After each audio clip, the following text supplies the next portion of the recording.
சகல விதமான ஆண்டவரே நன்மைகளுக்காக, பாதுகாப்பு ஆசீர்வாதங்களுக்காக ஹல்லேலூயா உமக்கு நன்றி நன்றி நன்றி நன்றி என்று சொல்லி ஆண்டவரே இந்த ராத்திரி வேளையில ஆண்டவரே நன்றியோடு மை துதிக்கிறோம் கர்த்தாவே, மை ஸ்தோத்திரிக்கிற ராஜா.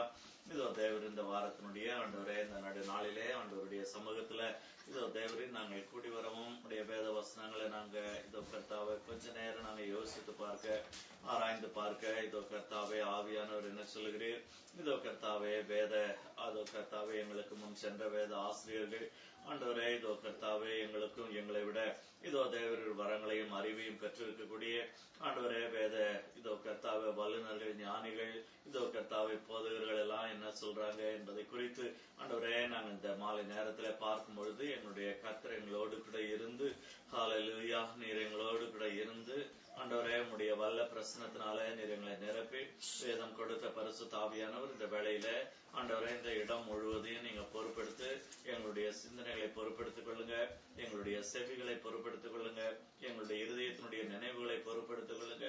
இதோ தேவரு கர்த்தருடைய சமூகத்தினுடைய ஆண்டவரே பிரசன்னம் இந்த இடத்துல ஆண்டு கொள்ளும்படியாக உடைய கரத்துல ஒப்பு கொடுக்கணும் ராஜா. இதோ தேவரு தாமே ஆண்டவரே நீர் எங்களோடு பேசி ஆண்டவரே ஒரு சிறு காலத்தை ஆகிலும் கர்த்தர் ஆண்டவரே இதோ கர்த்தாவே எங்களுக்கு நீர் வேதத்திலிருந்து விளக்கினீர் என்று சொல்லி ஆண்டவரே நாங்கள் திருப்தியோடு இந்த இடத்தை விட்டு கடந்து போக இந்த நேரத்தை முடிக்க எங்களுடைய ராஜா உதவி செய்யும்படியாக ஜெபிக்கிறோம். வந்திருக்கிற ஒவ்வொருவர் மேலையும் ஆண்டவருடைய பலத்த கிருபை இதோ கர்த்தாவே இதோ தேவர் உம்முடைய ஞானம் இதோ ராஜா தங்கும்படியாக நாங்கள் ஜெபிக்கிறோம். நன்றியோடு உம்மை துதிக்கிறோம். இதோ கர்த்தாவே இன்டர்நெட் மூலமாக பார்க்கக்கூடிய இதோ தேவர் ஒவ்வொருவரோடும் கூட இந்த நேரத்தில் இங்க இருக்கக்கூடிய அதே பிரசனம் இதோ கர்த்தாவே கர்த்தருடைய கிருபை தேவ அமைதி ஆண்டவரே அந்த இடத்துல நிலவத்தக்கதாக ஆண்டவரே உடைய கரத்துல ஒப்பு கொடுக்கிறோம். கர்த்தர் ஆளுகை செய்வராக, கர்த்தர் மகிமைப்படுவராக. தகப்பனே நன்றி நன்றி நன்றி நன்றி ராஜா.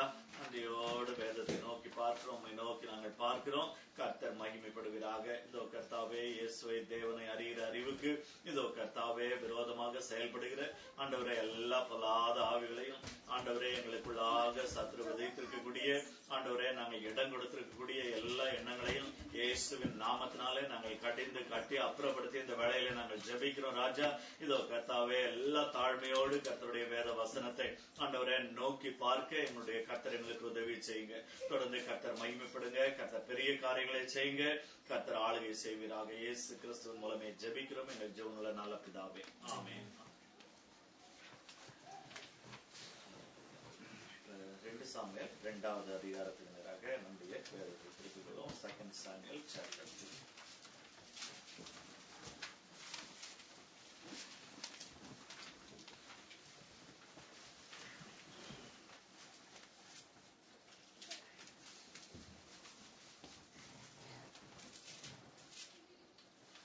இந்த 2வது அதிகாரத்தை நம்ம ஒரு 3 பகுதியா பிரிக்கலாம். அதுல அதாவது பல விதங்களில பிரிச்சிருக்கிறாங்க. நம்ம பார்க்க போகிறது 3 விதமா பார்க்க போகிறோம். முதல் 7 வசனங்களை முதல் பகுதியா பார்க்க போகிறோம். அந்த 7 வசனங்களில தாவீது யூதாவுக்கு ராஜாவாக ஹெப்ரோன்ல அனாயின்ட் பண்ணி அதாவது ராஜாவானதை குறித்து நம்ம பார்க்க போறோம். அதுக்கப்புறம் 8-11 வரைக்கும் இஷ்போஷெத் அதாவது சவுலினுடைய மகன் ராஜாவானதை குறித்து நம்ம பார்க்க போகிறோம். அதுக்கப்புறம் இந்த 2 பேருக்கும் இடையில நடந்த ஒரு வார், அதை பற்றி நம்ம பார்க்க போறோம். The war between Israel and Judah. இதுல சில கேரக்டர்ஸ் நம்ம பார்க்க போறோம். Especially 2 kings, rival kings. அதுக்கப்புறம் 2 பக்கத்திலயும் இருக்கக்கூடிய அந்த ஆர்மி கமாண்டர்ஸ் அவங்களை குறித்து நம்ம பார்க்க போறோம். ஆக இந்த சுருக்கத்துல இந்த அடிப்படையில நம்ம பார்க்க போறோம். அது மட்டும் இல்ல, இடங்கள் இதுல இவைகள்ல ரொம்ப முக்கியமான ஒன்று. எப்பொழுதும் ஒரு ராஜா ஒரு தேசம் அப்படின்னு சொல்லும் பொழுது எந்த சிட்டி அவங்க சூஸ் பண்றாங்க, எந்த சிட்டிக்காக அவங்க ஃபைட் பண்றாங்க, this are all very important matters to keep in our mind, நம்முடைய சிந்தனையில வைக்கிறதுக்கு. ஆக இந்த நேரத்துல அந்த முதல் 7 வசனங்களை நம்ம பார்க்கறதுக்கு முன்னாடி அதுல அந்த முதல் 3 வசனத்தை யாராவது ஒருத்தர் இந்த நேரத்துல படிக்கலாம். முதல் 3 வசனங்கள் 2 சாமுவேல் சாமுவேல் 2வது அதிகாரம் முதல் 3 வசனம். பின்பு தாவீது கர்த்தரை நோக்கி, நான் யூதாவின் பட்டணங்கள் ஒன்றிலே போய் இருக்கலாமா என்று விசாரித்தான். அதற்கு கர்த்தர், போ என்றார். எவ்விடத்திற்கு போகலாம் என்று தாவீது கேட்டதற்கு அவர், எப்ரோனுக்கு போ என்றார்.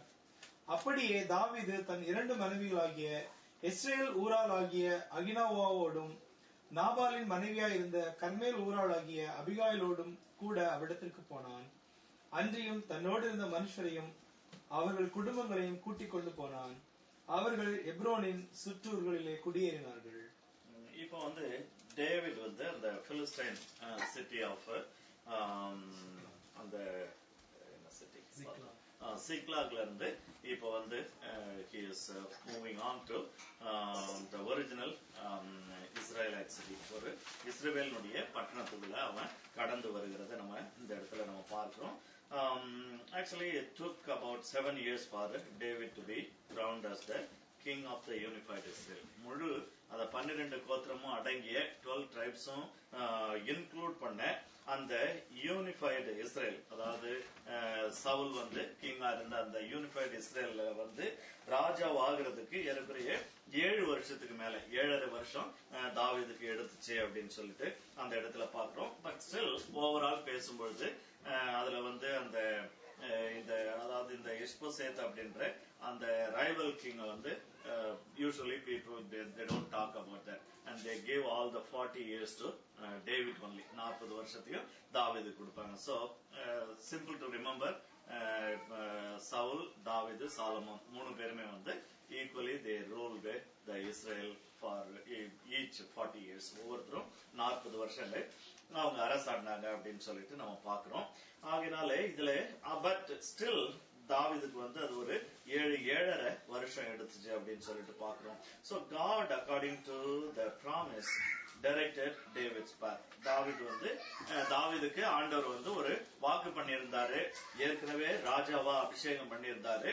But God has given him the promise. God has initiated his work on David when he was still young and small in his hometown in Bethlehem through Samuel. But it took so many years even for God to bring him to the place or to the level that God called him for. அதுதான் நம்ம இந்த இடத்துல நம்ம பார்க்கிறோம்.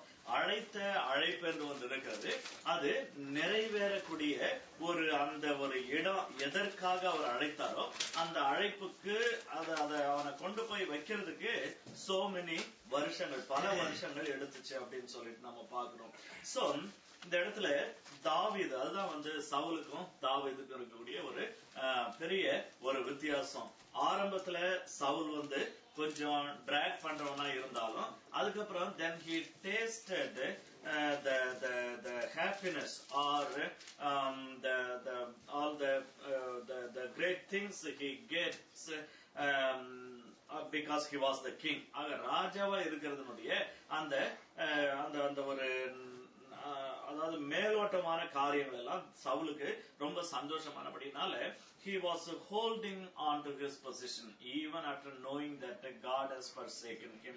தேவன் அவனை தள்ளிட்டார் அப்படின்ன பிறகு கூட அவன் அதை உறுதியாய் அந்த பதவியை பிடிச்சுக்கிட்டு இருந்தான், அந்த ராஜா என்கிற அந்த ஸ்தானத்தை பிடிச்சிட்டு இருந்தான். பட் ஹியர் டேவிட் அவனுடைய வாழ்க்கையில என்ன பாக்குறோம்னா, அவனுக்கு அந்த ப்ராமிஸ் கிடைச்சும் so many years அவன் காத்துக்க வேண்டியா இருந்தது. அதுல ஒரு ஸ்பெஷல் இது என்னன்னு சொன்னா, அந்த சவுல் செத்துட்ட பிறகு கூட probably he could have gone to a city and he could have proclaimed himself as the king of Israel, but he never did it. He never did it. 3 முறை அவன் ராஜாவானான் அவனுடைய அந்த 40 இயர்ஸ்ல. ஒன்னு அந்த ஹெப்ரோன்ல கிங் ராஜாவானா, அதுக்கப்புறம் யூனிஃபைடு இஸ்ரேலுக்கு அவன் ராஜாவானா, அதுக்கப்புறம் திரும்ப அவனுடைய சொந்த மகன் அவன் என்ன செய்தான், சில காலங்கள் ஜீவனுக்கு தப்ப அவன் ஓடி போக முடியாது அப்சலோம் கிரியைகளை செய்தான். பட் அந்த நேரத்திலையும் அப்பொழுதும் கூட மற்றவர்கள் தான் இவனை அழைத்து கொண்டு போய் ராஜாவாக்குனாங்களே ஒழிய ஒருபோதும் தன்னுடைய பொசிஷன் அப்படின்னு சொல்லிட்டு அந்த தாவீது அதுக்காக ரொம்ப ஹேஸ்டியா ஒரு ஹேஸ்டியா அவன் செயல்படாதபடிக்கு அவன் இருந்தான்னு நம்ம பாக்குறோம். அதனால David rose gradually thus the kingdom of the Messiah, the son of David, is set up by degrees. He is Lord of all, but we see not yet all things put under him.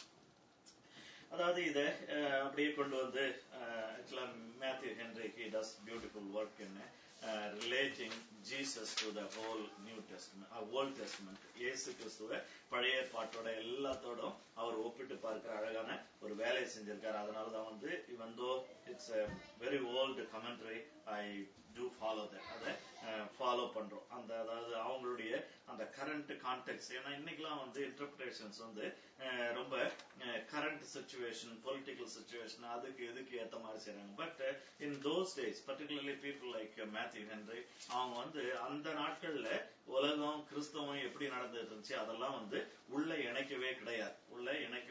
But nowadays எல்லாத்தையும் ஒரு அதாவது study Bible அப்படின்னு சொன்னாலே கொண்டு வந்து எல்லாத்தையும் உள்ள சேர்க்கிறாங்க. But those days commentary study Bibles வந்து அந்த வேதத்துக்குள்ள இருந்து வேதத்தோட இணைக்கிற வேலையை தான் அவங்க வந்து செய்தாங்க.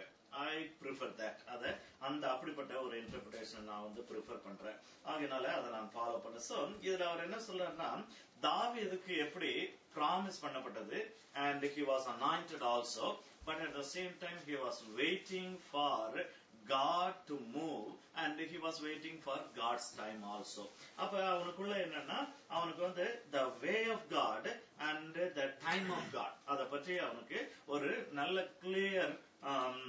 கிளியரான ஒரு விஸ்டம் இல்ல நாலேஜ் இருந்துச்சு அப்படின்னு சொல்லிட்டு பாக்குறோம். அதே போலதான் காரணம் தேவனுடைய ராஜ்யத்திலையும் நம்ம பாக்குறோம். இயேசு கிறிஸ்து இன்றைக்கு அவர் வந்து ராஜாவா இருக்கிறார், அவர் வந்து எல்லாவற்றுக்கும் தேவனா இருக்கிறார், உண்மைதான். இருந்தாலும் அப்படி பார்க்கும் பொழுது அநேகம் பேர் இந்த உலகத்துல சொல்லுவாங்க, இயேசு கிறிஸ்துல இந்த உலகத்தினுடைய ராஜா இல்ல, உலகத்தினுடைய தேவன் அல்ல, எங்களுக்கு கடவுள் இருக்கிறாங்க, இல்ல எங்களுக்கு ராஜாக்கள் இருக்கிறாங்க. We have our own kings and we rule and we do everything, and if we want we can kick Jesus out of our life, our family, out of our society, out of our schools or whatever.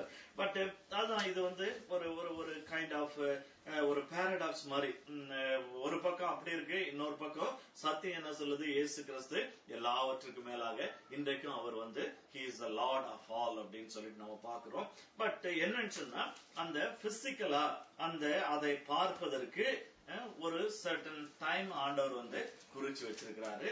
and a certain way of doing things. இதை முதல்ல செய்யணும், அப்புறம் செய்யணும், பிறகு செய்யணும் சொல்லிட்டு அந்த எதை எப்படி செய்யணும் அப்படின்னு சொல்லுகிற வழியும் அது மட்டும் இல்ல, and the God's appointed time அந்த காரியங்களை ஆண்டவர் வச்சிருக்கிறார். சோ தாவீது இதன் அடிப்படையில தன்னுடைய வாழ்க்கையை அவன் நடத்துறான்னு பாக்குறோம். அப்ப இந்த இடத்துல நம்ம என்ன பாக்குறோம்னா, அவன் when he was in Ziklag, அவன் வந்து ஆண்டவர்கிட்ட கேக்குறான், நான் வந்து இப்ப எந்த இடத்துக்கு நான் முதலாவது கேட்கிறான். 2 questions முதல்ல பாக்குறோம். நான் வந்து யூதாவின் பட்டணங்களில் ஒன்றிலே போயிருக்கலாமா அப்படின்னு கேட்கிறான். Can I go into one of the cities in Judah? அப்ப ஆண்டவர் சொல்றாரு, ஓகே நீ போய் இருக்கலாம் அப்படின்னு சொல்லிட்டு. ப்ராப்ளி அவன் போயிட்டு அவனுக்கு பிரியமான ஒரு சிட்டி இல்லைன்னா அவங்க சொந்த அப்பா ஊர்ல பெத்லஹேம்ல போயிட்டு அவன் ஒருவேளை இருந்திருந்திருக்கலாம். But he didn't do that. அதுக்கப்புறம் செகண்ட் கொஸ்டின் கேட்கிறான், அப்ப நானு எந்த இடத்துக்கு போகணும் ஆண்டவரே? I don't want to go to a place that I like most. எனக்கு பிரியமானதை நான் செய்யறதோ இல்லைன்னு சொன்னா, சிலர் சொல்லுவாங்க எனக்கு இந்த காரியம் பிடிக்கும், எனக்கு அந்த காரியம் பிடிக்கும், எனக்கு இப்படி செய்யறதுனா பிடிக்கும், எனக்கு அப்படி செய்யறதுனா பிடிக்கும், இல்ல ஊழிய காரியங்களை எடுத்துக்கிட்டா, இல்ல சபை காரியங்களை எடுத்துக்கிட்டா, அவங்களுக்கு என்ன பிரியமோ அதை செய்யணும், எனக்கு இதுதான் பிடிக்கும் அப்படின்னு சொல்லிட்டு. பட் தாவீதுனுடைய வாழ்க்கையில பார்க்கும்போது அவன் இந்த இடத்துல கேட்கிறான், எந்த சிட்டி என்ன கேட்டீங்கன்னா, எனக்கு என்னுடைய ப்ரிஃபரன்ஸ் ப்ராபபிலி என்னுடைய ஹோம் டவுன் நான் வந்து சொல்லுவேன். But what is in your mind? உங்க மைண்ட்ல என்ன ஆண்டவரே இருக்கு? ஏன்னு சொன்னா, நான் ஏன் ஜூடாவை செலக்ட் பண்ணேன்னா ப்ராபபிலி தட்ஸ் மை பிளேஸ். இல்லைன்னு சொன்னா அந்த இடத்துலதான் இப்போதைக்கு வந்து எல்லாம் சாதகமா இருக்குது. அது வந்து என்னுடைய நான் இருக்கிற இடத்துக்கும் க்ளோஸ்ல நான் இருக்கிறேன். ஏன்னு சொன்னா அங்க அந்த லார்ஜர் இஸ்ரேல்ல வந்து என்ன நடக்குது என்ன நடக்க போகுதுன்னு சொல்லிட்டு எனக்கு தெரியாது. But when it comes to a particular place அவன் கேக்குறான் நானு எங்க போகணும். அப்ப ஆண்டவர் வந்து தெளிவா சொல்றாரு, நீ ஹெப்ரோனுக்கு போ, go to Hebron அப்படின்னு சொல்லிட்டு ஆண்டவர் வந்து தெளிவா சொல்றாரு அப்படின்னு சொல்லிட்டு பாக்குறோம். இந்த ஹெப்ரோன் வந்து வேதத்துல பழைய ஏற்பாட்டுல வந்து ரொம்ப முக்கியத்துவம் வாய்ந்த ஒரு பட்டணம். It's a very important city and Hebron actually is the region from where his wives are from. அந்த ஹெப்ரோனுடைய அந்த பிராந்தியங்கள்ல தான் அவனுடைய மனைவிகள் வந்து அங்க அந்த பகுதியில இருந்து வந்திருக்கிறாங்க. ரெண்டாவது அந்த ஹெப்ரோனுடைய காரியம் என்னன்னு சொன்னா நமக்கு ஞாபகம் இருக்கும். 1 Samuel 30 நம்ம பார்த்தோம். அந்த கடைசி அதிகாரத்துல, கடைசிக்கு முன்னாடி அதிகாரத்துல அவன் வந்து அந்த சிக்லாக்ல இருந்து அவன் வந்து அந்த ஒரு அமலகைட் சிட்டிஸ போயிட்டு அவன் லூட் பண்ணிட்டு அவன் வரும்பொழுது அந்த ஸ்பாயில்ஸ வந்து அவன் வந்து இந்த ஹெப்ரோனுடைய எல்டர்ஸுக்கும் கொடுத்து அனுப்புறான் அப்படின்னு சொல்லிட்டு பாக்குறோம். சோ ஆக அந்த ஒரு விதத்துல அவனுக்கு அவனோடு கூட அது வந்து that city or the region was related to him. அதுக்கப்புறம் பாக்குறோம் Hebron which is close to Bethlehem. பெத்லெஹேமுக்கு பக்கத்துல இருக்குது என்று சொல்லியும் நம்ம மேப்ல பார்த்தா நம்ம கண்டுபிடிக்கலாம். So that's the most important city in the southern Judah. அந்த ஜூடான்ற அந்த ட்ரைப்ல அந்த சவுத்ல நம்ம பார்க்கறோம்னு சொன்னா அந்த Hebron தான் வந்து ஒரு மோஸ்ட் இம்பார்ட்டன்ட் சிட்டி அப்படின்னு சொல்லிட்டு பார்க்கிறோம். அதுக்கப்புறம் ஆபிரகாமுக்கு வந்து 4 விதத்துல இந்த ஹெப்ரோன் அது வந்து 4 விதத்துல ஆபிரகாமோடு, ஏன்னா அவர்களுக்கு வந்து இஸ்ரேலருக்கு வந்து இயேசு கிறிஸ்துக்கும், அதாவது இன்றைக்கும் ஆபிரகாம் தான். அப்ப ஆபிரகாம் வந்து ரொம்ப முக்கியம், ஏன்னா he is the father of Israel அப்படின்னு சொல்லிட்டு அவங்க சொல்றாங்க. அப்ப அவங்களுடைய அந்த first generation, the one who was called by God, அவரோடு கூட சம்பந்தப்பட்ட ஒரு இடம். அதுல வந்து அந்த ரெஃபரன்சஸ் நம்ம படிக்கலாம். Genesis 13:18, ஆதியாகமம் 13:18 படிப்போம். அப்பொழுது ஆபிரகாம் கூடாரத்தை பெயர்த்து கொண்டு போய் எபிரோனில் இருக்கும் மம்ரேயின் சமபூமியில் சேர்ந்து குடியிருந்து அங்கே கர்த்தருக்கு ஒரு பலிபீடத்தை கட்டினார். ஆமா, இந்த இடத்துல நாம பாக்குறோம் அந்த ஒரு அருகான சம பூமியில அவன் இருந்தான். அங்கே அவன் வந்து கர்த்தருக்கு ஒரு பலிபீடத்தை அங்கே கட்டினான் அப்படின்னு சொல்லிட்டு பார்க்கிறோம். ஆக்சுவலா இது வந்து அந்த ஹெப்ரான் அந்த ரீஜன் தான். அது வந்து அந்த இடத்துல நம்ம பார்க்கிறோம். அதுக்கப்புறம் ஆதியாகமம் 23 நம்ம பார்த்தோம் அப்படின்னு சொன்னா பர்டிகுலர் வசனத்தை நம்ம படிக்க தேவையில்லை. அந்த 23வது அதிகாரம் முழுவதும் என்ன பார்க்கணும்னு சொன்னா அங்கே சாராள் மரணம் அடைஞ்சதை குறித்து நம்ம பார்க்கிறோம். We read about the death and burial of Sarah. சாராவுடைய அந்த காரியத்தை பார்க்கிறோம். சோ அந்த இடத்துல கூட நம்ம அங்க பாக்குறது என்னன்னு சொன்னா அந்த இடத்துல அந்த இடத்துக்கு அதாவது ஆபிரகாம் வரான். அந்த இடத்துல வந்து அங்க ஒரு கல்லறை தோட்டத்தை வாங்கி என்ன செய்யறான், அந்த இடத்துல சாராளை வந்து அடக்கம் பண்ணுகிறான் என்று சொல்லி அந்த இடத்துல நம்ம பார்க்கிறோம். ஆக இந்த இடம் வந்து அதாவது ஆபிரகாம் வந்து முதலா பணம் கொடுத்து ஒண்ணு வாங்கினான் அப்படின்னு சொன்னா, ஒரு ப்ராப்பர்ட்டின்னு வாங்கினான்னா தன்னுடைய மனைவிக்காக ஒரு கிரேவியார்ட அவன் வந்து விலைக்கு வாங்கினான் அப்படின்னு சொல்லிட்டு நம்ம பார்க்கிறோம். அதுவும் வந்து இந்த ஹெப்ரான்ல தான் இருந்துச்சு அப்படின்னு சொல்லிட்டு பார்க்கிறோம். அதுக்கப்புறம் Genesis 25:8-10, 25:8-10 வரைக்கும் ஏதாவது படிப்போம்.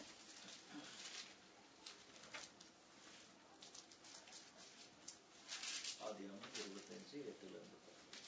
பிற்பாடு ஆபிரகாம் நல்ல நரை வயதிலும் முதிர்ந்த பூர்ண ஆயுசிலும் பிராணன் போய் மரித்து தன் ஜனத்தாரோட சேர்க்கப்பட்டான். அவன் குமாரராகிய ஈசாக்கும் இஸ்மவேலும் மம்ரேக்கு எதிரே ஏத்தியனாகிய சோகாரின் குமாரனாகிய எப்ரோனின் நிலத்திலுள்ள மக்பேலா என்னப்பட்ட குகையிலே அவனை அடக்கம் பண்ணினார்கள். அந்த நிலத்தை ஏத்தின் புத்திரர் கையிலே ஆபிரகாம் வாங்கியிருந்தான். அங்கே ஆபிரகாமும் அவன் மனைவியாகிய சாராளும் அடக்கம் பண்ணப்பட்டார்கள். இதே இந்த இடத்துல அதே அந்த அதாவது ஆபிரகாமும் வந்து அடக்கம் பண்ணப்பட்டான் அப்படின்னு சொல்லிட்டு பாக்குறோம். அது மட்டும் இல்ல, நம்ம if we go back in Genesis 19:27 and 28, அங்க வந்து இந்த சோதம் குமாரா வந்து அழிகிறதை குறித்து நம்ம பார்க்கிறோம். We read about the destruction of Sodom and Gomorrah, and actually Abraham was standing in Hebron, and he was witnessing the destruction of Sodom and Gomorrah அப்படின்னு சொல்லி நம்ம பார்க்கிறோம். அந்த 2 வசனத்தை படிக்கலாம். Genesis 19:27-28. விடியற் காலத்தில் ஆபிரகாம் எழுந்து தான் கர்த்தருக்கு முன்பாக நின்ற இடத்திற்கு போய் சோதோம் கொமோரா பட்டணங்களின் திசையையும் சமபூமியாகிய தேசம் முழுவதையும் நோக்கி பார்த்தான். அந்த பூமியின் புகை சூளையின் புகையை போல எழும்பிற்று. அதாவது கர்த்தர் தனக்கு தரிசனமானதுன்னா அந்த 18:1 பாக்குறோம். பின்பு கர்த்தர் மம்ரேயின் சம பூமியிலே அவனுக்கு தரிசனமானார். ஒருவேளை உங்களுக்கு ஒரு கேள்வி இருக்கலாம், இந்த இடத்துல எல்லாம் எப்ரோன்ற பேரே வரலையே அப்படின்னு சொல்லிட்டு. ஆக்சுவலா ஹெப்ரானுக்கு வந்து முதல்ல வேற ஒரு பேர் இருந்தது.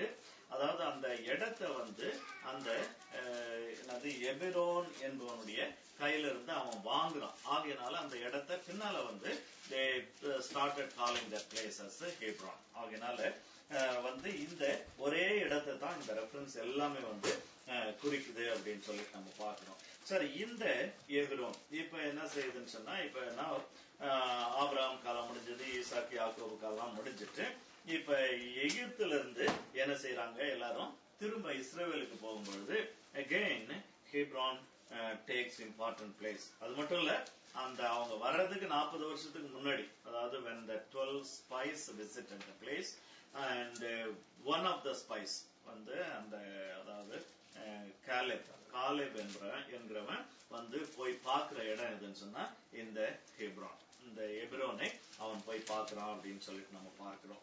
ஆகையினால அப்ப அவன் திரும்ப வரும் பொழுது நமக்கு if we could recollect, and Caleb actually he already had a promise from Moses asked Joshua to give Hebron to Caleb. So அந்த எல்லாருக்கும் நிலத்தை இடங்களை பங்கிடக்கூடிய அந்த நேரம் வந்த பொழுது காலேப் என்ன செய்யறான்னு சொன்னா, அவன் வந்து யோசுவா கிட்ட சொல்றான் என்னன்னு சொன்னா, எனக்கு வந்து மோசே சொன்னபடி அந்த மலை நாட்டை give me the hill country, அந்த எபிரோன் அந்த மலை நாட்டை எனக்கு நீங்க தரணும் அப்படின்னு சொல்லிட்டு அந்த இடத்துல சொல்றான்.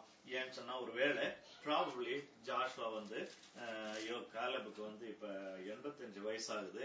இந்த வயசுல அவர் வந்து அந்த மலை மேல ஏறி அங்க இருக்கிறவங்க எல்லாம் விரட்டி அடிச்சுட்டு அதுக்கப்புறம் எல்லாத்தையும் ஒரு சிட்டியை பில்ட் பண்ணணும்னா ஒருவேளை கஷ்டமா இருக்கும்னு சொல்லிட்டு ஒருவேளை ஹெசிடேட் பண்ணி இருந்திருப்பான். அதனாலதான் காலேப் சொல்றான், எனக்கு வந்து அந்த 40 வருஷத்துக்கு முன்னாடி நானு அங்க அந்த இடத்துக்கு போன பொழுது எனக்கு என்ன அந்த 40 வயசுல என்ன ஸ்ட்ரென்த் இருந்துச்சோ அதே ஸ்ட்ரென்த் இப்ப எனக்கு இருக்குது. ஆகையினால I will certainly overcome the people or chase the people away, and I will build that hill city, அதாவது hill country அப்படின்னு சொல்லிட்டு அந்த இடத்துல அவன் சொல்லுகிறான். அதுதான் வந்து யோசுவா 14:13-14 பாக்குறோம். அதையும் படிச்சிடுவோம். அப்பொழுது யோசுவா எப்புன்னேயின் குமாரனாகிய காலேபை ஆசீர்வதித்து எப்ரோனை அவனுக்கு சுதந்திரமாக கொடுத்தான். ஆதலால் கேனாசியனான எப்புன்னேயின் குமாரனாகிய காலேப் இஸ்ரவேலின் தேவனாகிய கர்த்தரை உத்தமமாய் பின்பற்றினபடியினால் இந்நாள் மட்டும் இருக்கிறபடி எபிரோன் அவனுக்கு சுதந்திரமாயிற்று. சரி, இப்ப திரும்ப வந்ததையும் காலேபுக்கு அது சொந்தமாயிற்று அப்படின்னு சொல்லிட்டு பாக்குறோம். அப்புறம் பிறகு அதே நேரத்துல இன்னும் கொஞ்சம் நம்ம தள்ளி போகும்பொழுது ஜாஷ்வா 27, யோசுவா 27 யாராவது ஒருத்தர் வாசிப்போம்.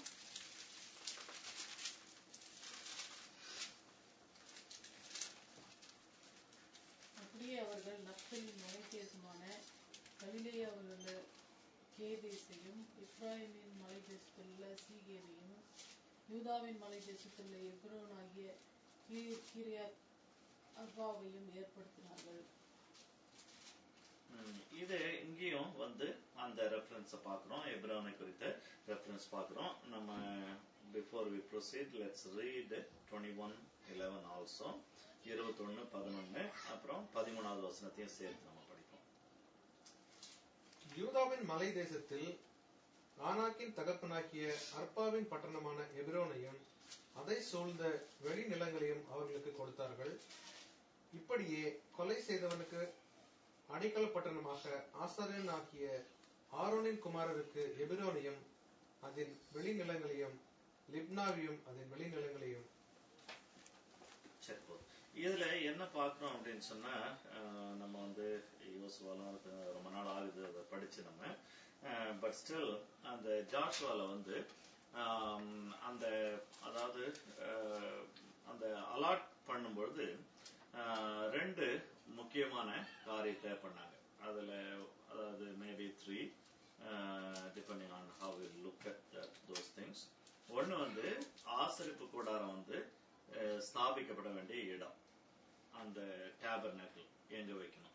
அப்புறம் அதை சுற்றிலும் இருக்கக்கூடிய அந்த பிரீஸ்ட் அண்ட் லீவைட்ஸ் அவங்க யார் யார் இருக்கணும். Not all the Levites were around the tabernacle. அப்படி கொஞ்சம் பேரை அந்த இடத்துல வந்து அந்த டெம்பிள் அதாவது டேபர்னக்கிள் சர்வீஸ்க்காக அங்க தேவையானவங்களை வச்சுட்டு மீதி இருக்கக்கூடிய லீவைட்ஸை என்ன பண்ணாங்க அப்படின்னு சொன்னா, ஒவ்வொரு ட்ரைப்லயும் ஒரு சென்டரான ஒரு இடத்துல அங்க ஒரு லெவிட்டிக்கல் சென்டர் வச்சிருந்தாங்க. அது எதுக்கு அப்படின்னு சொன்னா, வருஷத்துக்கு ஒரு முறையோ இல்ல பர்சனல் ஆஃபரிங் சாக்ரிஃபைஸ் கொடுக்கும்போது தான் மக்கள் என்ன செய்வாங்க, இந்த ஆசரிப்பு கூடாரத்துக்கு வருவாங்க. Not on a weekly basis, everyday basis. அப்ப அப்படி வரும்பொழுது அப்ப மற்ற நாட்கள்லாம் கடவுளை அவங்க மறந்து இருக்கிறதா அப்படின்னு சொல்லிட்டு பார்க்கும்போது, அதனாலதான் என்ன செய்தாங்க, அந்தந்த ட்ரைப்ல, இப்ப ரூபன் ட்ரைப்ல ஒரு இடத்துல, இப்ப நம்ம பேசிட்டு இருக்கிறது ஜூடா ட்ரைப்ல ஒரு இடத்துல, அது வந்து பர்டிகுலர்லி இந்த ஹேப்ரான், சிட்டி ஆஃப் ஹேப்ரான், அங்க என்ன செய்யணும், மக்கள் வந்து சின்ன சின்ன ஃபெஸ்டிவலுக்கு அங்கே வேதத்தை கற்றுக்கொள்வதற்கு அந்த இடத்துல அவங்க வரணும். அந்த இடத்துல அது வந்து it was called as priestly city, ஒரு அதாவது லெவிட்டிக்கல் சிட்டி, லேவியர்கள் இருந்து தங்கி இருக்கக்கூடிய ஒரு இடம் அப்படின்னு சொல்லிட்டு பாக்குறோம். ஆசாரியர்கள் வந்து இங்க அதாவது ஆரோனுடைய குடும்பத்தார் ஆசாரியர்கள்ல தேவையானவங்க வந்து இந்த கூடாரத்தை அதாவது டேபர்னக்கிளை சுற்றிலும் இருப்பாங்க. மற்றவர்கள் வந்து மற்ற லேவிகள் வந்து இந்த பகுதிகளில் அந்த ஒவ்வொரு சிட்டிஸ்லயும் இருப்பாங்க. அப்படி இருந்து அவர்கள் என்ன செய்வாங்க, மக்களுக்கு அந்த கர்த்தருடைய காரியங்களை அவர்கள் போதிக்கிறதோ இல்ல மற்ற எந்த காரியங்களை அதாவது ரிலிஜியனுக்கு அடுத்த காரியங்கள், ஸ்பிரிச்சுவல் மேட்டர்ஸ், டிஸ்பியூட்ஸ், இந்த மாதிரி காரியங்களை பாக்குறதுக்கு இந்த லெவிட்டிக்கல் சிட்டில இருக்கிற அந்த லேவியர்கள் வந்து அந்த காரியத்தை பார்ப்பாங்க. But at the same time they set up one more system. என்ன அப்படின்னு சொன்னா, அது வந்து ஒரு கைண்ட் ஆஃப் ஒரு லீகல் சிஸ்டம் போல. அது என்னன்னு சொன்னா, they call it as cities of refuge, அதாவது அடைக்கல பட்டணம் அப்படின்ட்டு தமிழ்ல பார்ப்போம். அந்த அடைக்கல பட்டணம் I think there were 7 cities of refuge, 7 அப்படின்னு சொல்லிட்டு நான் நினைக்கிறேன். பட் however இந்த சிட்டிஸ் வந்து பட் சர்டன்லி நாட் 12, ஒவ்வொரு ட்ரைப்ல ஒண்ணு கிடையாது, 5 7 மோஸ்ட்லி 7 பட்டணங்கள் நினைக்கிறேன்.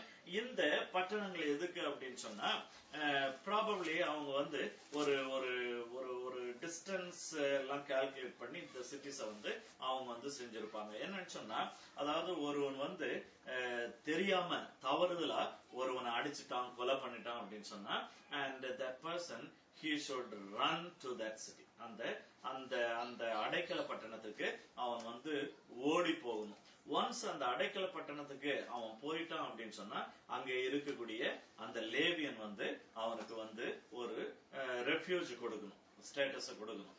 அவன் வந்து ஒருவேளை கொலை பண்ணிட்டே அந்த இடத்துக்கு போயிருந்தா கூட, ஒன்ஸ் அந்த சிட்டிக்குள்ள போயிட்டான் அப்படின்னு சொன்னா அவனை வந்து தொடவோ அடிக்கவோ கொலை பண்ணவோ யாருக்கும் உரிமை கிடையாது, until he was proved guilty. அவன் வந்து தவறு செய்திருக்கிறான் அப்படின்னு சொல்லி ப்ரூவ் பண்ணாலோடைய. அது மட்டும் இல்ல, அந்த அது உள்ள இருக்கிற வரைக்கும் அவன் அங்கேயே இருக்கிறான் அப்படின்னு சொன்னா, சாகுற வரைக்கும் அங்கேயே இருக்கிறான்னு சொன்னா, சாகுற வரைக்கும் அவன் வந்து யாரும் ஒன்னும் பண்ண முடியாது. ஆக்சுவலா இந்த சிட்டிஸ் ஆஃப் ரெஃப்யூஜ் வந்து இயேசுவுக்கு ஒப்பிட்டு பேசுவாங்க. ஆக எப்பேற்பட்ட பாவியும் இந்த இயேசு என்கிற அடைக்கல பட்டணத்துக்குள்ள போவான் அப்படின்னு சொன்னா அவனுக்கு வந்து இயேசு வந்து பாதுகாப்பு கொடுக்கிறவராய் இருக்கிறார், அவனுடைய பாவங்களை மன்னித்து அவனுக்கு பாதுகாப்பு கொடுக்கிறவராய் இருக்கிறார் அப்படின்னு சொல்லிட்டு நம்ம வந்து பார்க்கிறோம்.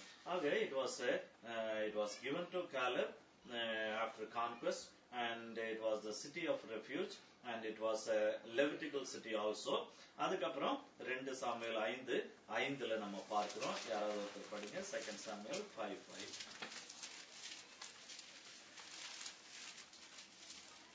அவன் எப்ரோனிலே யூதாவின் மேல் 7 வருஷமும் 6 மாதமும் எருசலேமிலே சமஸ்த இஸ்ரவேலின் மேலும் யூதாவின் மேலும் 33 வருஷமும் ராஜ்யபாரம் பண்ணினான். அந்த இடத்துல அவனை வந்து என்ன செய்தாங்க, அவனை ராஜாவா வந்து அனாயின்ட் பண்ணாங்க அப்படின்னு சொல்லிட்டு அந்த எப்ரோன்ல வந்து யூதாவுக்கு, ஆக்சுவலா இஸ்ரேல்னு போட்டிருக்கேன், யூதாவுக்கு ராஜாவாக அந்த இடத்துல அவனை வந்து அபிஷேகம் பண்ணாங்க அப்படின்னு சொல்லிட்டு அந்த இடத்துல பார்க்கிறோம். இந்த சிட்டி ஆஃப் ஹெப்ரோன் வந்து இவ்வளோ முக்கியம் நிறைந்த ஒரு சிட்டி அப்படின்னு சொல்லிட்டு நம்ம பார்க்கிறோம். அதுக்கப்புறம் இப்ப 4வது வசனத்துக்குள்ள கடந்து போலாம். யாராவது ஒருத்தர் 4வது வசனத்தை படிக்கும்.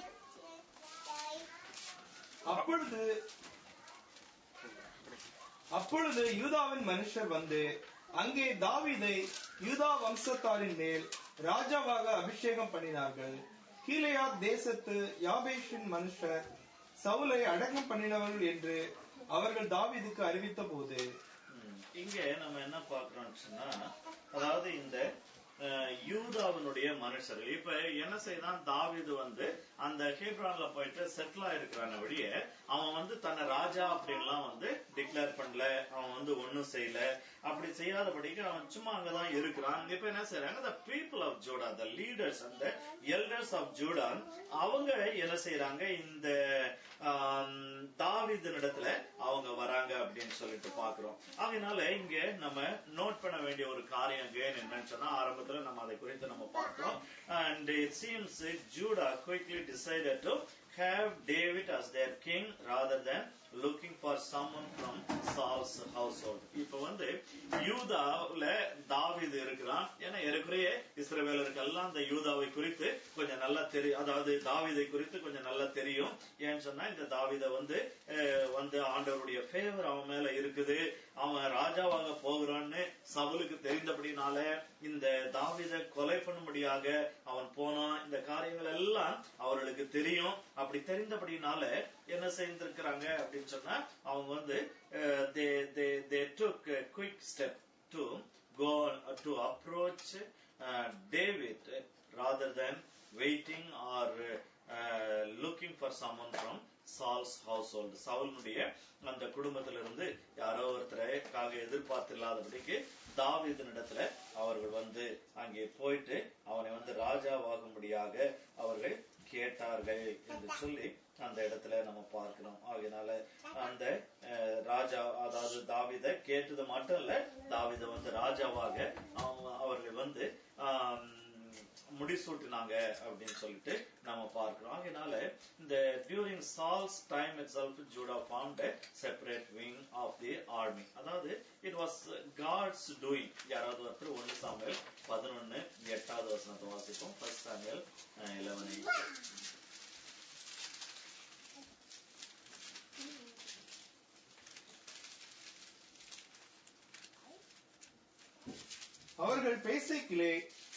அவர்களை பேசைக்கிலே இலக்கம் பார்த்தான்.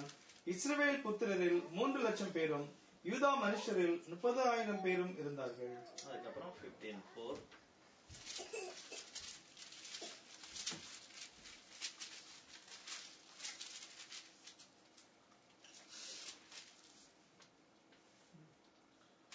அப்பொழுது சவுல் இதை ஜனங்களுக்கு அறியப்படுத்தி தெலாயிமிலே அவர்களை தொகை பார்த்தான். அவர்கள் 2 லட்சம் காலாட்களும் யூதா ஜனங்கள் 10,000 பேருமாயிருந்தார்கள்.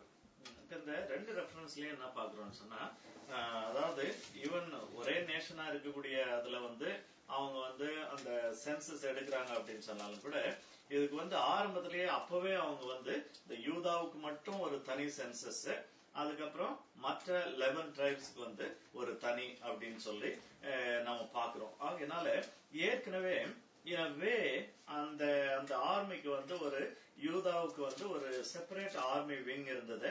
நம்ம வந்து இதுல இருந்து நமக்கு ஒரு இன்ஃபுளுன்ஸ் கிடைக்குது, ஒரு இன்ஃபர்மேஷன் கிடைக்குது. ஆகையினால இந்த இது வந்து இந்த இடத்துல தாவீது ராஜாவாகிறது வந்து ஒரு பெரிய பிரச்சனை இல்லாதபடிக்கு இட்ஸ் லைக் ஒன் ட்ரைப். அப்புறம் they had their own army. இல்ல மற்ற இடங்கள்ல அப்படின்னு சொன்னா ஒருவேளை மற்ற ட்ரைபுங்க வந்து கோஆபரேட் பண்ணாம இருந்திருக்கலாம். சோ எல்லாம் கர்த்தருடைய நடத்துதல், அந்த God's doing, God's guidance was in such a manner that David becoming the king of Judah was not a difficult thing. ஒரு கஷ்டமான ஒரு வேலையாய் அது இல்லாம போச்சு அப்படின்னு சொல்லிட்டு நம்ம அந்த இடத்துல பாக்குறோம். பிறகு 5, 6, 7 அந்த 3 வசனங்களையும் நம்ம படிக்கலாம்.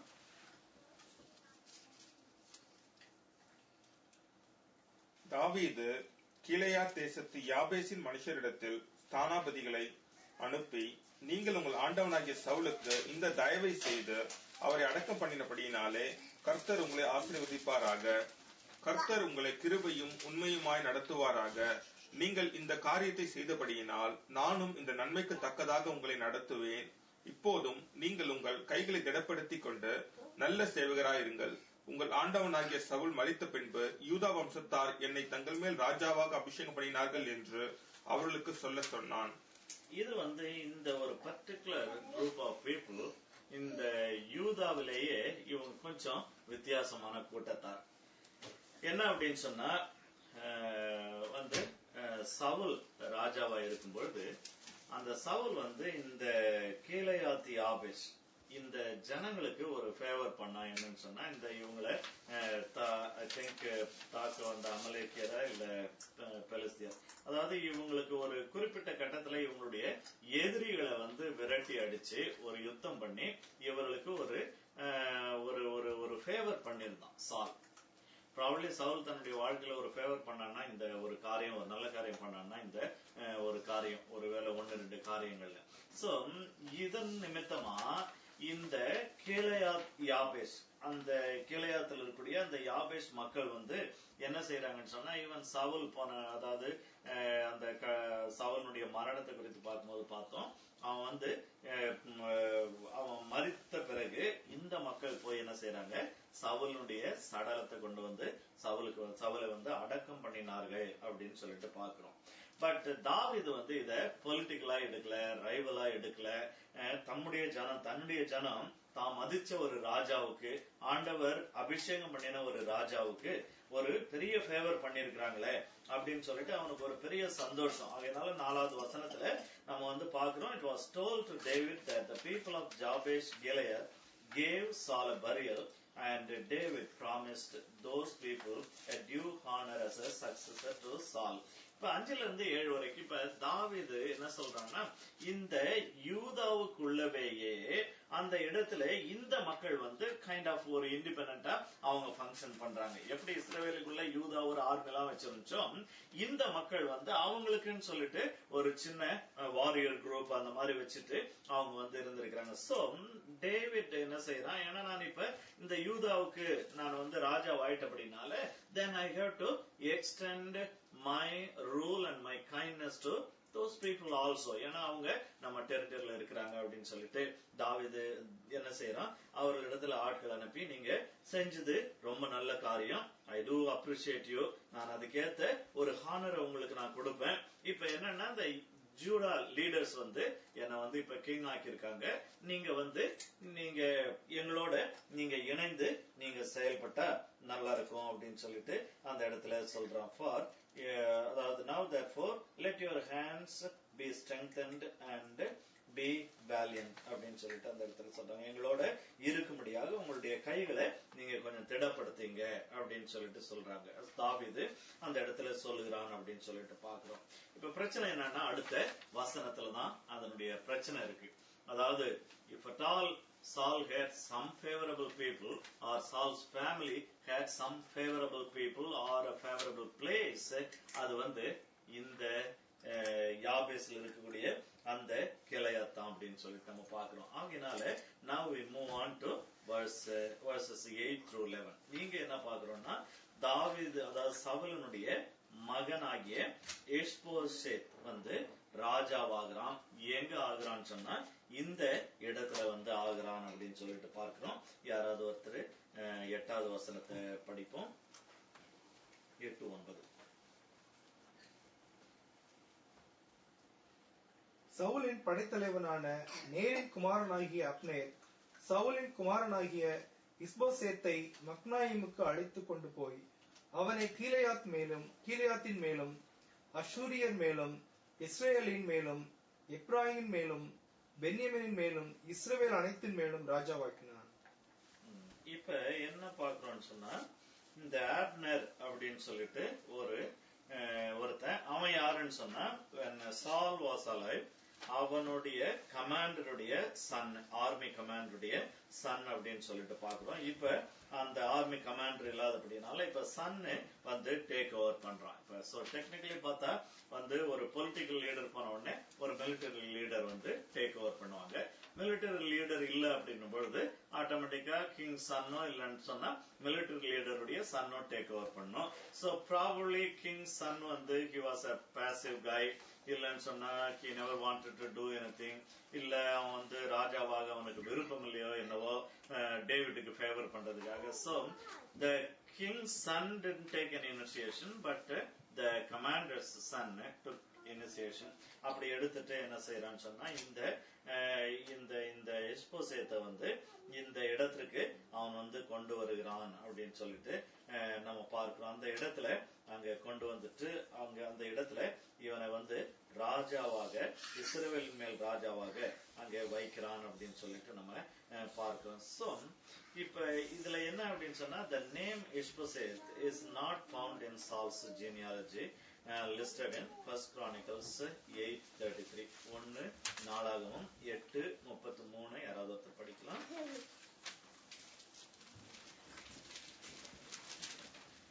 Chronicles 8:33.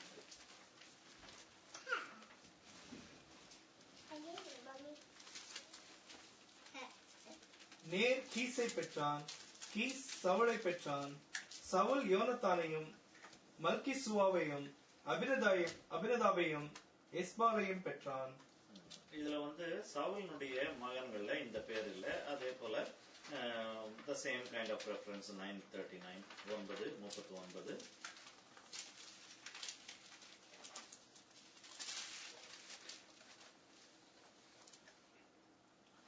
நேர் கீஸை பெற்றான், கீஸ் சவுலை பெற்றான், சவுல் யோனத்தானையும் மல்கிசூவாவையும் அபினதாபையும் எஸ்பாலையும் பெற்றான். அதாவது அந்த பைபிள் ஸ்காலர்ஸ் என்ன கன்க்ளூஷனுக்கு வராங்கன்னு சொன்னா இந்த 4வது மகனாகிய எஸ்பால் அவன் பேர் தான் பின்னால ஐ டோன்ட் நோ அதாவது இந்த அப்னர் மாத்தினானா இல்ல வேற எந்த விதத்துல மாத்தினாங்களோ இல்லன்னு சொன்னா பின்னால எழுதும் பொழுது அவனுடைய பேரை அவனுக்கு ஒரு நிக் நேம் கொடுக்கறதுக்காக அவனுடைய பேரை வச்சு இன்னொரு அதனுடைய ஒரு ரைமிங் நேமோ இல்லன்னு சொன்னா அதை கொஞ்சம் மாடிஃபை பண்ணி அவங்க வச்சாங்களோ சொல்லிட்டு தெரியல. But mostly there was no contradiction. There is no contradiction among the Bible scholars in believing that this Eshbal is the man who is mentioned as Ishbosheth. இப்ப அதாவது எஸ்பால் அப்படின்னு சொன்னா மேன் ஆஃப் பேல். எதுக்கு இஸ்ரவேலன் பாகாலின் மகன் அப்படின்னு சொல்லிட்டு அந்த இடத்துல பாகால் மனுஷன் அப்படின்னு சொல்லிட்டு அவனுக்கு பேர் வச்சான்னு சொல்லிட்டு தெரியாது. But Eshbaal means the man of Baal. அதுக்கப்புறம் இங்க பாக்குறோம் எஸ்போஷேத். அது ஆக்சுவலா இந்த ஏஷ் அப்படின்றதுதான் இங்க ஏஷ் அப்படின்னு வருது. எஸ்போஷேத் அப்படின்னு சொன்னா மேன் ஆஃப் ஷேம். அவன் வந்து ஒரு அவமானத்தின் மகன் என்று சொல்லக்கூடிய ஒரு அர்த்தம் அப்படின்னு சொல்லிட்டு பாக்குறோம். சோ ஒருவேளை பின்னால எழுதினவங்க வந்து அவனை பற்றி அப்படி சொன்னாங்களா இல்லைன்னு சொன்னா ஒண்ணு, அதாவது ஏஷ்பால் ஒரிஜினல் நேம், எஷ்போஷேத் வந்து ஒரு ஏதோ ஒரு ரீசன்னால ஒரு நிக் நேம் அவனுக்கு இருந்துச்சோ, பட் த சேம் பர்சன். நாலாவது சவுலினுடைய அந்த 4th சன் அப்படின்னு சொல்லிட்டு பாக்குறோம். மற்றவங்க எல்லாம் செத்து போறாங்க, ஆனா இவன் மட்டும் சாகாம இருக்கிறான். அதனால Ishbosheth after being made as the king of Israel by his commander's son Abner could rule only for 2 years. 10வது வசனத்துல நம்ம படிக்கிறோம். யாராவது ஒருத்தர் 10 படிப்போம்.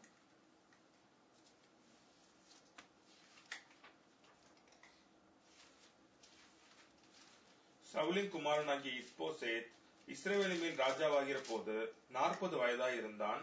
அவன் 2 வருஷம் ராஜ்யபாரம் பண்ணினான். யூதா கோத்திரத்தார் மாத்திரம் தாவீதை பின்பற்றினார்கள். அவன் வந்து 2 வருஷம் தான் அவன் வந்து அரசாண்டான் அப்படின்னு சொல்லிட்டு பாக்குறோம். Now let's move on to verse 11. 11வது வசனம். தாவீது எப்ரோனிலே யூதா கோத்திரத்தின் மேல் ராஜாவாக இருந்த நாட்களின் இலக்கம் 7 வருஷமும் 6 மாதமுமாம். So இங்க என்ன பாக்குறோம்னா, after Saul's death, Judah was ruled by David for 7.5 years. 7.5 வருஷம் வந்து தாவீது யூதாவை அரசாண்டான் அப்படின்னு சொல்லிட்டு நம்ம பாக்குறோம். அதுக்கப்புறம் நம்ம என்ன பாக்குறோம்னு சொன்னா, இந்த எஷ்போசேத் வந்து இஸ்ரவேலை வந்து 2 வருஷம் தான் அரசாண்டான்னு சொல்லிட்டு பாக்குறோம். சோ இங்க வந்து அப்ப இஸ்ரவேல் வந்து ஒரு எத்தனை 5.5 வருஷம் 5.5 years went without a king. ஒரு ராஜா இல்லாம அந்த இஸ்ரவேல் இருந்துச்சு அப்படின்னு சொல்லிட்டு பாக்குறோம். So it is believed that probably unofficially people they were looking at David. இல்லன்னு சொன்னா தாவீது வந்து ஓகே இப்ப எஷ்போசேத் என்ன ஆச்சு சொல்லிட்டு அவனுக்கு தெரியல. அப்ப அந்த எஷ்போசேத்துக்கு அப்புறம் வந்து சரி இப்ப அவன் போயிட்ட பிறகு நம்ம வந்து கிங்கா டேக் ஓவர் பண்ணி டிக்ளேர் பண்ணிக்கலாம் அப்படின்னு சொல்லிட்டு அகெயின் டேவிட் வந்து repeatedly he never went further or he never promoted himself to that place. அந்த கிரவுனுக்கு அந்த த்ரோனுக்கு வந்து தன்னை அவன் வந்து ப்ரமோட் பண்ணாதபடிக்கு அவன் அந்த இடத்துல அடுத்த 5.5 வருஷமும் let whatever happens happen, நடக்கக்கூடிய காரியம் நடக்கட்டும். அதுக்கப்புறம் when the whole nation wholeheartedly when they come to me and then I can rule அப்படின்ற ஒரு எண்ணத்தோட அவன் இருந்திருக்க கூடும் அப்படின்னு சொல்லிட்டு நம்புகிறாங்க. ஆகையினால இந்த இந்த இந்த இந்த 5.5 years discrepancy வந்து it should have been because David was in Hebron before ruling over entire Israel is best explained by refusal to seize the throne.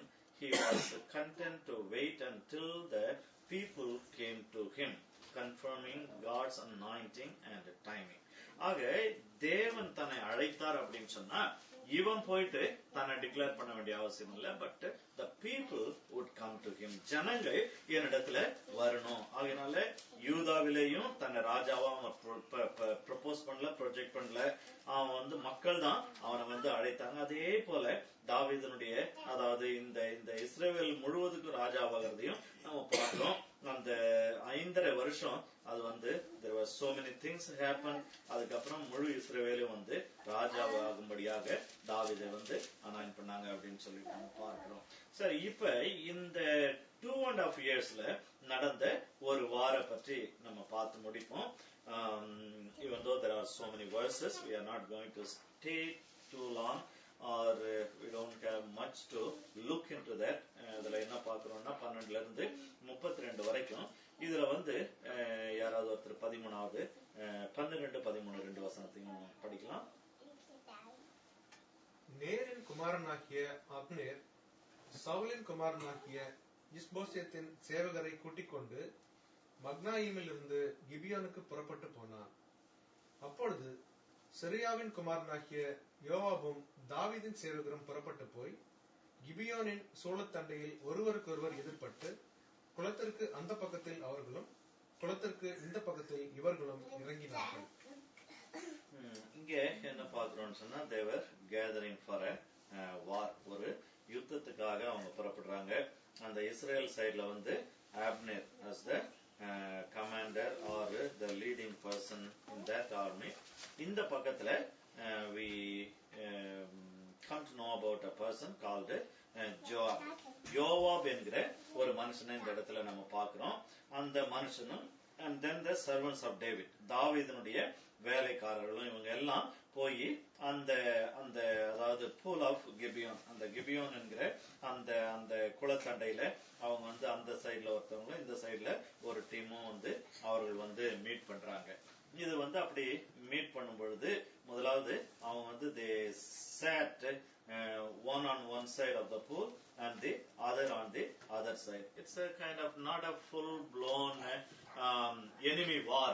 இதுல வந்து மேபி ஒரு ஏன்னு சொன்னா இந்த டேவிட் வந்து பாசிவ் பர்சன் இருக்கு அப்படின்னால, அதே நேரத்துல இஸ்ரேல் சைடுல அந்த கிங்கும் வந்து ஒரு பாசிவ் பர்சன் அப்படின்னு சொன்னா not positively passive person, but அவன் வந்து probably he was like a rubber stamp for Abner. அப்னேர்னுடைய ஒரு ஒரு ஒரு சும்மா அவனுக்கு ஆமம் போடுறவன், அது போன்ற ஒரு கிங்கா ஒரு தலைவனா அவன் வந்து இருந்திருப்பான். அதனால அந்த இஸ்ரேல் சைடுல அந்த ஹோல் 2 இயர்ஸ்க்கு நம்ம பாக்குறது யாருன்னு சொன்னா மேஜர் இந்த அப்னேரை குறித்து தான் நம்ம பாக்குறோம். அந்த இஸ்போசேத்தை வந்து நம்ம வந்து பெருசா அந்த இடத்துல பார்ப்பதில்லை.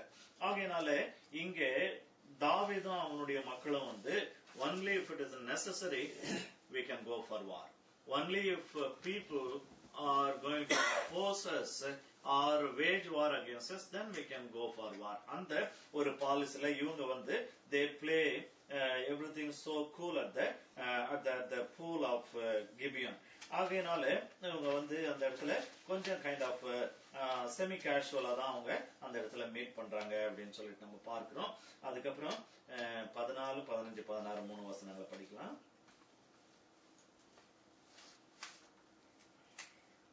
ஒருவர் தலையை ஒருவர் அப்னேர் யோவாபை நோக்கி, வாலிபர் எழுந்து நமக்கு முன்பாக சிலம்பம் பண்ணட்டும் என்றான். அதற்கு யோவாப், அவர்கள் எழுந்து அப்படி செய்யட்டும் என்றான். அப்பொழுது சவுலின் குமாரனாகிய இஸ்போசேத்தின் பக்கத்திற்கு பென்யமீன் மனுஷரில் 12 பேரும் தாவீதுடைய சேவகரில் 12 பேரும் எழுந்து ஒரு பக்கமாய் போய் ஒருவர் தலையை ஒருவர் பிடித்து ஒருவர் விழாவிலே ஒருவர் பட்டயத்தினாலே குத்தி ஒருமிக்க விழுந்தார்கள். அதனாலே கிபியோனில் இருக்கிற அந்த ஸ்தலம் எல்காத் அசூரிம் எனப்பட்டது. சோ இந்த இடத்துல நம்ம பாக்குறது என்னன்னு சொன்னா இந்த ஒரு அதாவது ஒரு கைண்ட் ஆஃப் ரெப்ரசன்டேட்டிவ் வார் அது மாதிரி அந்த இடத்துல அவங்க செய்தாங்க அப்படின்னு சொல்லிட்டு நம்ம பாக்குறோம். இப்ப அடுத்தது 17வது வசனத்தை படிக்கலாம். அன்றைய தினம் மிகவும் கடினமான யுத்தமாகி அப்னேரும் இஸ்ரவேல் மனுஷரும் தாவீதின் சேவகரால் முறியடிக்கப்பட்டார்கள். இப்ப கடைசியில என்ன பாக்குறோம்னு சொன்னா இந்த அதாவது David's army or David's men and they overcame the people of Israel. So இதுல வந்து the men of Israel were beaten. அவர்கள் வந்து தோற்கடிக்கப்பட்டாங்கன்னு சொல்லிட்டு நம்ம பார்க்கிறோம். இவர்கள் வந்து இப்ப தாவீதினுடைய அந்த மக்கள் வந்து ஒரு ஜெயம் பெற்றவங்களா இருக்கிறாங்க அப்படின்னு சொல்லிட்டு நம்ம பார்க்கிறோம். சரி, இப்ப இந்த ஜெயம் பெற்ற இந்த நிலைமையில இவங்க வந்து almost the war came to an end. ஏன்னு சொன்னா இவங்க ஒரு அக்ரிமெண்ட்ல இங்க 12 பேர் அங்க 12 பேர் அப்படி வச்சு அவங்க வந்து செய்தாங்க. சோ இதுல வந்து அவங்க தோற்று போனாங்க அப்படின்னு சொல்லிட்டு நம்ம பாக்குறோம். ஆக இது வந்து கடைசியில இவங்க எல்லாம் முடிய வேண்டிய சூழ்நிலை. ஆனா 18வது வசனத்தை யாராவது ஒருத்தர் படிக்கலாம். அங்கே செரியாவின் 3 குமாரராகிய யோவாப்பும் அபிசாயும் ஆசகேலும் இருந்தார்கள். ஆசகேல் வெளியில் இருக்கிற கலைமான்களில் ஒன்றை போல வேகமாக ஓடுகிறவனாய் இருந்தான். இந்த இடத்துல அதாவது டேவிட் சைடுல என்ன பாக்குறோம்னு சொன்னா ஒரு 3 பேரை இந்த இடத்துல நம்ம பாக்குறோம். அதாவது பிரதர்ஸ் ஜோவாப், அபிஷாய் அண்ட் ஆசகேல். யோவாப், அபிசாய், ஆசகேல்னு சொல்லிட்டு 3 பேர் இருக்கிறாங்க, 3 பிரதர்ஸ். அவங்க 3 பேருமே வந்து வாரியர்ஸ். அதுல அந்த கடைசி வந்து அவன் வந்து வேகமாய் ஓடக்கூடியவன் அப்படின்னு சொல்லிட்டு பார்க்கிறோம். சோ மறுபடி officially or unofficially, Joab was the person like who was leading the war, or whatever should happen, and it should have done upon the command of Joab. இல்லைன்னு சொன்னா command of David. தாவீது இல்லைன்னா யோவாப் சொல்லிதான் மற்ற யாரா இருந்தாலும் move பண்ணி இருக்கணும். ஆனா இவன் என்ன பண்ணிட்டான், ப்ராபப்ளி எங்க அண்ணன் தானே கமாண்டர் அப்படின்னு சொல்லிட்டு ஒருவேளை இவன் அத ஒரு அட்வான்டேஜ் எடுத்துட்டானோ என்ன சொல்லிட்டு தெரியல. இந்த ஆசைகள் என்ன செய்யறான்னு சொன்னா அவனுக்கு வேகமா ஓட தெரியும். So he started trusting and using his ability. அவனுடைய திறமைய அவன் என்ன செய்யறான், நம்பவும் அதை உபயோகப்படுத்தவும் அவன் ஆரம்பிக்கிறான்னு சொல்லிட்டு பார்க்கிறோம். There was no command and there was no commission and it was not warranted at all. அது அவசியம் இல்லாத ஒரு காரியம். ஆனாலும் அவன் என்ன செய்யறான்னு சொன்னா 19வது வசனத்துல, so Asahel pursued Abner, and in going he did not turn to the right hand or to the left hand from following Abner. இப்ப அப்னேரை தொடர்ந்து அவன் ஓடிக்கொண்டே இருக்கிறான் அப்படின்னு சொல்லிட்டு நம்ம பார்க்கிறோம். யாராவது ஒருத்தர் இந்த 19-22 வசனத்தையும் படிக்கலாம். அவன் அப்னேரை பின்தொடர்ந்து வலதுபுறத்திலாகிலும் இடதுபுறத்திலாகிலும் அவனை விட்டு விலகாமல் துரத்தி கொண்டு போனான். அப்னேர் திரும்பி பார்த்து, நீ ஆசகேல் அல்லவா என்றான். அவன் நான் தான் என்றான். அதுக்கப்புறம் நம்ம இதுல என்ன பாக்குறோம்னு சொன்னா, இந்த அந்த அந்த Abner he had a kind of respect over யோவாப் மேல அவனுக்கு ஒரு மரியாதை. ஆகையினால நம்ம இதுக்கப்புறம் வரக்கூடிய வசனங்கள்ல நம்ம என்ன பாக்குறோம்னு சொன்னா, தேவையான மீதி சில வசனங்களை நம்ம பிறகு பார்ப்போம் அடுத்த வாரத்துல. இப்ப இந்த அப்னேர் என்ன செய்யறான்னா, ஆசைகள் கிட்ட, நீ ஆசைகள் தானே, நீ எதுக்கு என்ன இந்த மாதிரி வீணா துரத்திட்டு வர, நீ ஏன் என் கையால சாகணுமா, அப்படி செத்தா நான் உன்னுடைய அண்ணன் முகத்துல நான் முழிக்கணும், நான் எப்படி அவனுடைய அண்ணன் முகத்துல நான் விழிப்பேன் அப்படின்னு சொல்லிட்டு அவன் அந்த இடத்துல சொல்றான். இருந்தாலும் ஆசைகள் என்ன செய்யறான்னு சொன்னா, அவன் இதுக்கு கீழ்ப்படியாதபடிக்கு அவன் என்ன செய்யறான், அவன் தொடர்ந்து போகும்பொழுது அந்த அப்னேர் சொன்ன மாதிரியே அந்த ஆசைகளை கொண்டு போட்டுறான் அப்படின்னு சொல்லிட்டு நம்ம பார்க்கிறோம். அதுக்கப்புறம் யோவாப் தொடர்ந்து அவனை யோவாபும் அபிஷாவும் தொடர்ந்து verse 24ல பாக்குறோம். அவனை அப்னேரை பர்சூட் பண்ணிட்டே போறாங்க. அப்படி பர்சூட் பண்ணிட்டே போகும்பொழுது கடைசியில அட் சர்டன் பாயிண்ட் அங்க அப்னேர் என்ன சொல்றான் 26வது வசனத்துல, then Abner called to Joab and said, shall the sword devour forever? எப்ப பார்த்தாலும் என்னுடைய பட்டயம் கொலை பண்ணிட்டே இருக்கணுமா? Do you not know that it will be a bitter in the later end? How long will it be then until you tell the people to return from pursuing their brother? அதாவது இப்ப நம்ம ஒரு ஒரு சின்ன பல பரீட்சை வச்சோம், அது முடிஞ்ச பிறகு இன்னும் எதுக்கு நீங்க ஒரு வெஞ்சன்ஸ் எடுக்க முடியாது வந்துட்டு இருக்கீங்க. That was not your king. அது உங்களுடைய கிங்னுடைய காரியம் கிடையாது. கிங் ராஜாவுக்கு அது விருப்பம் கிடையாது. அது மட்டும் இல்ல, நீ அதாவது இந்த இந்த யோவாப் அவனும் கூட அவனுக்கு செய்யணும் இல்ல. இப்ப பிரச்சனை என்னன்னு சொன்னா, ஜோவாப் ஏன் பர்சு பண்ண போனான் அப்படின்னு சொன்னா, தன்னுடைய தம்பி, அவனுடைய தம்பியானபடினால. இதே இந்த ஆசைகள் இவனுடைய தம்பி இல்லாம இருந்திருந்தா, ஆசைகள் செத்த உடனே இவன் செஞ்சது தப்பு, அதுக்கு இவனுக்கு தண்டனை கிடைச்சதுன்னு சொல்லிட்டு போயிட்டு இருந்திருப்பான். பட் தம்பி செத்தபடினால இவன் என்ன செய்யறான்னு சொன்னா, இவனுக்கு அதாவது தமிழ்ல சொல்லுவாங்களே, தானாடவில்லை என்றாலும் தசை ஆடுது அப்படின்ற மாதிரி அவன் என்ன செய்துட்டான், அவன் இவனும் யோவாபும் அந்த அந்த தம்பி நிமித்தமாக இந்த அப்னேரை ஃபாலோ பண்ண அவன் போனான் அப்படின்னு சொல்லிட்டு நம்ம பாக்குறோம். ஆக அப்படி போன பொழுது அந்த இடத்துல கடைசியில அப்னேர் கிளியர் வார்னிங் கொடுக்குறான். அப்படி வார்னிங் கொடுத்த உடனே யோவாப் புத்திசாலித்தனமா அவன் எக்காலம் ஊதி, அதாவது எக்காலம் ஊதுறது என்னன்னு சொன்னா, the war is over and we have the victory and you can go back home. That's what it means. அந்த எக்காலம் ஊதுனதுடைய அர்த்தம் அதுதான். அப்ப அது ஊதின உடனே எல்லா ஜனங்களும் அதாவது தாவீதுனுடைய ஆட்கள் instead of pursuing Abner and they went back. எல்லாரும் கடைசியில அவர்களுடைய சொந்த இடத்திற்கு போனாங்க அப்படின்னு சொல்லிட்டு பாக்குறோம். verse 32ல, then they took up Asahel and buried him in his father's tomb, which was in Bethlehem. And Joab and his men went all night, and they came to Hebron at daybreak. கடைசில அவங்க வந்து போய் சேர்ந்தாங்க அப்படின்னு சொல்லிட்டு நம்ம பார்க்கிறோம். அதனால இதோட நம்ம முடிக்கலாம். நான் அடுத்த வாரம் வரும்பொழுது இது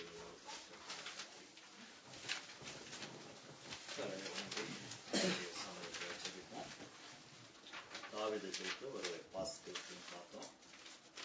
அவன் வந்து God's promise அவனுக்கு இருந்தாலும் he never wanted to achieve God's promise by his own, and he waited for God's way and he waited for God's time. Initially he did not go to declare himself as the king of Judah, but when the people came, and humbly he took up the responsibility, and then within 2 years Israel lost his king. Even then he waited for about 5.5 years until they unified all the rest of the Israel, the other 11 tribes unitedly come and requested him or anointed him as the king of the unified Judah, Israel. நம்ம வாழ்க்கையில கூட கர்த்தருடைய நேரம், கர்த்தருடைய காலம், அதுக்காக நம்ம காத்திருக்கும் பொழுது everything is going to be so beautiful and wonderful. நம்ம காத்திருந்து ஒரு காரியத்தை பெற்றுக்கொள்றோம்னு சொன்னா ஆண்டவர் அதுல பிரியப்படுவார். That's godliness and that's Christ-like life. இயேசுவை போன்ற ஒரு வாழ்க்கை. But it is common for our flesh to move forward instead of waiting.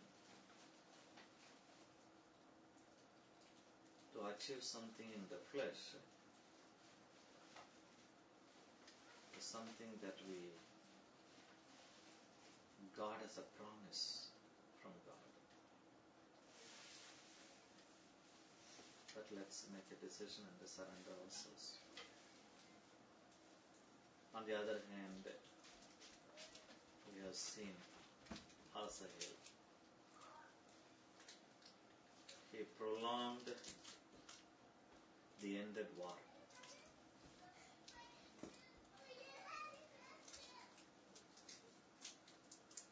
And he invited unnecessary early death to himself. And then Joab, because of his brother,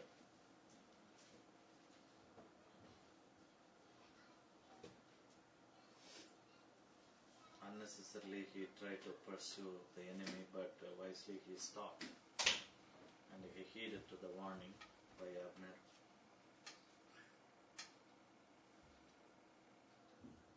And altogether it was a great victory for Judah, David and his men. ஆண்டவர் நமக்கு என்ன காரியத்தை உணர்த்தினாரோ, நம்பிக்கை கொடுத்தாரோ, சந்தோஷத்தை கொடுத்தாரோ, காரியத்தை போதிச்சாரோ, அந்த காரியத்துல நம்ம ஆண்டவருடைய சமூகத்துல நம்ம ஒப்பு கொடுக்கிறவர்களாய் காணப்படுவோம். கர்த்தர் நம்மை ஆசீர்வதிப்பாராக. யாராவது ஒருத்தர் நம்ம ஜெபம் பண்ண முடிக்கலாம்.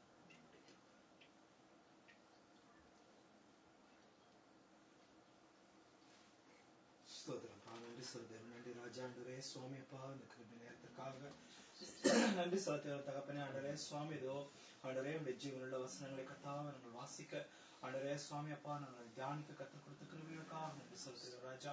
ஆண்டரே சுவாமி அப்பா கத்தாதி கர்த்தர் ராஜா. ஆண்டரே சுவாமி நீ தகப்பனே எல்லா காரியங்களும் ராஜா ஆண்டரே பூமியில அப்பா எல்லா காரியங்களும் நீ நிறைவேற்றி முடித்தோம் ராஜா. ஆண்டரே எல்லாம் முடிதா இருந்தோம் ராஜா. ஆண்டரே உடைய பிதாவுடைய நேரத்துக்காக தகப்பனே ஆண்டரே ராஜா அவர் கத்தாவே ஆண்டரே உடைய சத்துருக்களை தகப்பனே உமக்கு பாதபடி ஆக்கி போடும் வரை தகப்பனே ராஜா இதோ அவருடைய வலது பாசத்துல ராஜா நீங்க வீட்டிருக்கீங்க என்று கத்தாவே ஆண்டரே சுவாமி அப்பா கத்தாவே ராஜா இதோ தாவீது கத்தாவே ஆண்டரே காரியங்கள் மூலமா நாங்க கற்றுக்கொண்ட தகப்பனே நாங்கள் கூட ராஜா ஆண்டரே சுவாமி அப்பா தகப்பனே எத்தனையோ காரியங்களை ராஜா ஆண்டரே சுவாமி அப்பா நாங்கள் தேவனுடைய பிள்ளைகளா இருந்தாலும் ராஜா இதோ இந்த பூலகத்துல அப்பா நாங்கள் அந்நியரும் பரதேசியும் போல கத்தாவே ராஜா நாங்க வாழ்ந்து தகப்பனே தகப்பனே ஆண்டவரே சுவாமி ஹalleluya ஆண்டவரே சுவாமி அதேப்பா நாங்கள் தகப்பனே நீர் மறுபடியும் திரும்ப வரும் வரை தகப்பனே ஆண்டவரே சுவாமி ராஜா ஹalleluya ஆண்டவரே சுவாமி அப்பா தகப்பனே நாங்கள் காத்திருக்க தகப்பனே கர்த்தருக்கு அந்த கிருபைகளை கொடுக்க முடியாய் ஜெபிக்கிறோம் ஆண்டவரே சுவாமி அப்பா தகப்பனே ராஜா அப்படியாய் தகப்பனே ராஜா ஹalleluya ஆண்டவரே சுவாமி கர்த்தர் தகப்பனே ஆண்டவரே ராஜா அந்த யூதா மனுஷர் தகப்பனே அவர்கள் கர்த்தாவே எண்ணிக்கையில அப்பா அவங்க குறைந்தவர்களா இருந்தோம் ராஜா கர்த்தர் தகப்பனே ஆண்டவரே பெரிய வெற்றி அப்பா அவங்க கொடுத்தீங்க ராஜா ஆண்டவரே அப்படியாய் தகப்பனே நாங்கள் கூட இந்த உலகத்துக்கு அப்பா ஆண்டவரே நாங்க அப்பா பலவீனரா இருந்தாலும் கர்த்தர் தகப்பனே எங்களோடு கூட இருக்கிறபடினால ராஜா ஆண்டவரே சுவாமி எங்களுடைய திட்டத்துல கர்த்தாவே ஆண்டவரே எங்களுடைய வாழ்க்கை இருக்கிறபடினால ராஜா ஆண்டவரே எங்களுக்கு ஸ்பிரிச்சுவல் வெற்றி அப்பா நீங்க கொடுக்குறீங்க அதுக்காக நன்றி செலுத்துகிறோம் ராஜா ஆண்டவரே நாங்கள் கூட தகப்பனே ஆண்டவரே சுவாமி அப்பா தகப்பனே எங்களுடைய சொந்த முயற்சியில ராஜா ஆண்டவரே சுவாமி இதோ எங்களிடத்துல அப்பா தகப்பனே இருக்கிற திறமையை நம்பி ராஜா ஆண்டவரே சுவாமி நாங்கள் செயல்படாதபடிக்கு தகப்பனே ஆண்டவரே சுவாமி ராஜா கர்த்தாவே எங்களுடைய அப்பா தகப்பனே கமாண்டர் இன் சீஃபா கர்த்தாவே நீங்க இருக்கிறபடினால ராஜா ஆண்டவரே உங்களுடைய சித்தத்துக்கு உங்களுடைய செயலுக்கு ராஜா உங்களுடைய கர்த்தாவே ஆண்டவரே ஆவியானவருடைய அப்பா தகப்பனே செயல்பாடுக்கு ராஜா நாங்கள் ஒப்பு கொடுத்து தகப்பனே ஸ்பிரிச்சுவல் வார்ஃபேர்ல நாங்கள் செயல்பட கர்த்தர் தகப்பனே ஆண்டவரே கிருபை செய்யும்படியாய் ஜெபிக்கிறோம் நன்றி செலுத்துகிறோம் நாங்கள் கற்றுக்கொண்ட காரியங்களை ஆண்டவரே என்னுடைய வாழ்க்கையில அப்பா நாங்கள் செயல்படுத்தி தகப்பனே ஆண்டவரே சுவாமி உடைய நாமத்துக்கு தகப்பனே மகிமை கொடுக்கிறவர்களாய் கர்த்தாவே இந்த உலகத்தில் ஜீவிக்க கர்த்தர் கிருபை செய்யும்படியாய் ஜெபிக்கிறோம் ஆண்டவராகிய இயேசு கிறிஸ்துவின் கேட்கிறோம் நல்ல பிதாவே ஆமென். ஆத்மாவே கர்த்தரை ஸ்தோத்திரி. ஆத்மாவே கர்த்தரை ஸ்தோத்திரி.